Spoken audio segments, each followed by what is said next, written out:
If we haven't got bets, then you will not see the game. But the first game up on Friday is Spezia versus Inter. Spezia, massive, plus 825. Inter now 2 points behind the leaders Milan, and with a game in hand. So this is a game that you'd expect them to win, but how do you turn that into value? Inter minus 315, under or over 3 goals, with the over being at plus 100, draw plus 470. Mina, away win. Do we see Inter winning by 2? Yeah, that was this was an interesting one, because when I was looking at this, I was trying to focus on where I could really find the value here. Did I think it was going to be a match in which Inter could have a lot of fun? Did I think that Spezia could do something because they are at home? I was looking at the clean sheet for Inter, because Minus I 110. think that they've somewhat recovered their form. They seem to be, well, now that they have Brozovic, nice, fit and healthy, and working from their midfield. Without him, they are just a shambolic side, right?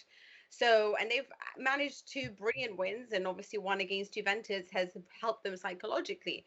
So in my head, I was thinking, I think it's a 2-0.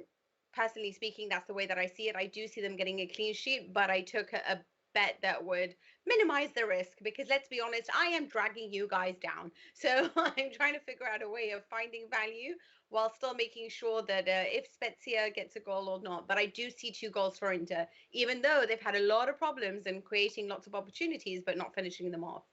Yeah, listen, if I didn't have a touch of class about me and I was a gentleman, then yeah, I would agree with you that you are dragging me down to your level as well. But I cannot say that. I'm your Atletico. I've been absolutely dog awful. And yet I started the season not too bad. But Matty, you have been absolutely brilliant. What are your numbers saying about this game, Spezia Inter? Spezia not to score is minus 110, but with VAR, with Inter just being a bit sloppy.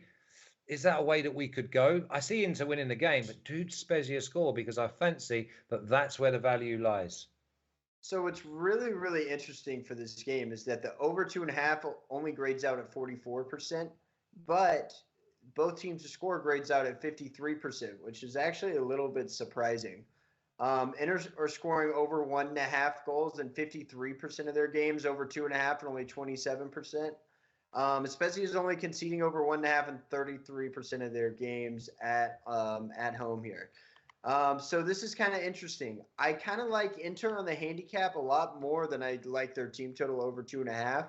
But I think the under 3 is the best play in this game. This really points to a 1-0, 2-0, maybe a 2-1 win. I don't see anything that points to Inter scoring 3 goals. So I like the minus 1.5, and I like the under 3 in this game. Yeah, Inter, all about the points. They've just got to make sure they pick up points on the road. But this stage of the season is no good, especially when you look at Milan fixture list. It's not half as tough as those around. So Inter have got to make the most of the extra game that they've got. That takes them 1 point clear. Then you cannot drop it. So I think you follow Inter from now until the end of the season. Yeah, and I think that they don't run riot. They just make sure they win the game. Let's have a little look at the official picks, because it's got to be Inter and how we turn that into value. Inter and under 3.5 at plus 100. Yeah, worst case scenario, I see it being 2-1, but 2-0 is my favourite score as well. So Mina plus 100. I said to you, didn't I? Privately, I said to you, I like your picks this week. I think most people are going to enjoy as well.